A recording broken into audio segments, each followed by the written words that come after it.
We've got another air conditioning blows warm. We're going to hook up our machine. Let's figure out why this customer can't stay cool.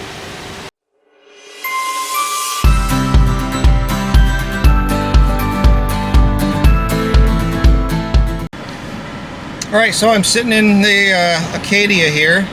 AC engine's running, AC's running. It's not it's not cool. So let me turn my, I've got my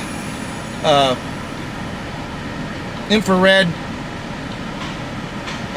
temp gun here, and I'm going to plug this on, or put this on the vents, and you can see what I'm seeing. So I've got the setting set to 60 in auto, but the vent temp is nowhere near 60. So it's relatively warm outside, but this thing should be putting out probably somewhere in the 50-degree range of air out of the vents, and we're not getting that. So let's hook up the machine, see if we're low or if we got maybe a blend door problem.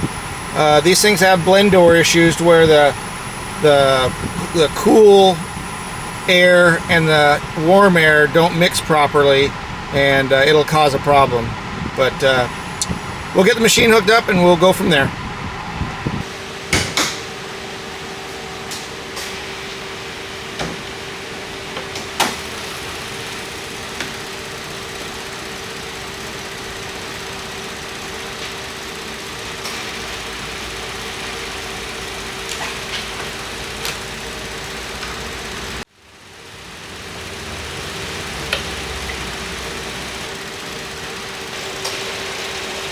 Alright, you can see that it's cycling on and off, the compressor's cycling on and off fairly regularly.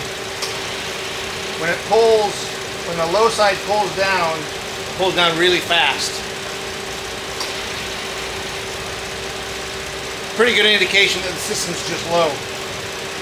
So this vehicle was last serviced in January when we did a heater core on it.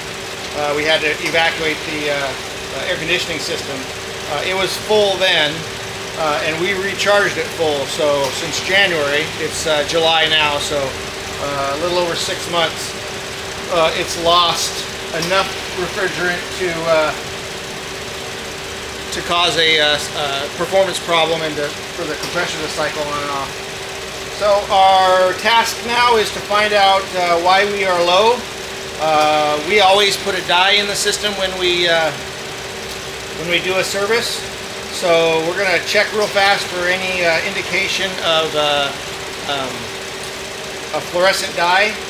That'll give us a quick, easy check to see what's leaking.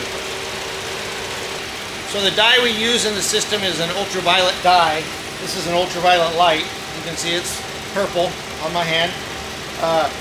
So what we'll do is we'll shine this across the system, all the hoses, on the compressor, condenser, everywhere there may be refrigerant leaking. It'll glow green if we find it.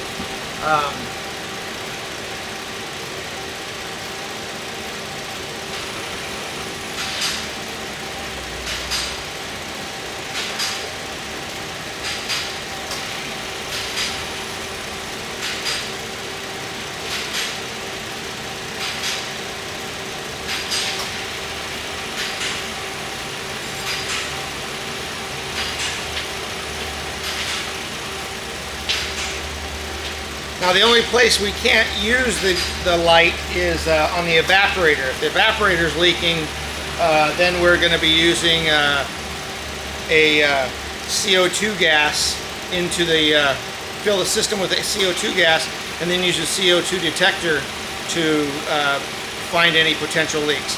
What will happen is if it's the evaporator inside the vehicle, it'll puddle in that evaporator box, and then it'll rise up out of the vents and our detector will pick it up. There's a video I just did on a Nissan Titan that we use that system, so I'll post a link to that video here in a sec. So we can't use the UV light for that, but everything out here, we can use the UV light. So I believe our leak is at the condenser. Come on down, I'll show you what I'm seeing here. So if we shine this in there, that's the condenser right in there. So we can see it here. If you watch through here, that all looks pretty good up there. Come down here, and that all looks pretty good in there.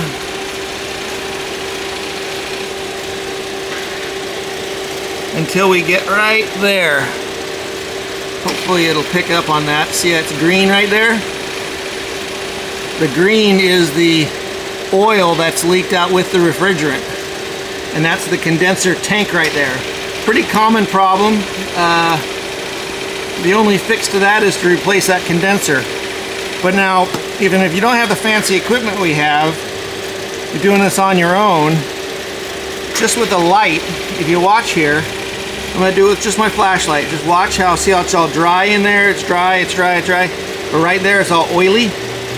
And it's got a bunch of dust and bugs and all kinds of stuff stuck to the oil. That's what you're looking for.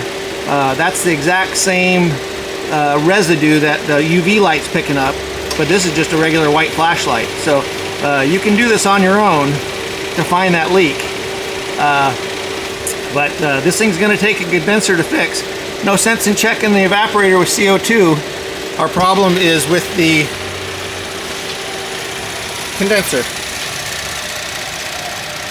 So I'm going to evacuate the system with our 134A machine.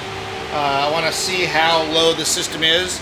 That's going to tell me the severity of that leak, but it's also going to tell me how much I need to charge the customer when I recharge the system after it's fixed. The system holds, I believe it's just shy of 2 pounds. The sticker's damaged, so I can't tell. But if it's still got a pound in it, then I only have to charge the customer a pound of Freon. So pulling out the refrigerant now, it's getting down there pretty close to low, or pretty close to empty. So I just looked up in service information. That system holds 2.3 pounds, and it's just about 2 pounds low. So a lot of it had leaked out. That's why we weren't getting any cooling in the inside of the vehicle. So we're gonna sell this to the customer, and then I'll probably make a part 2 of the process to doing it.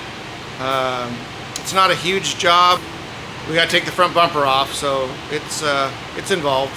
But I'll bring you along with that one. Thanks for watching.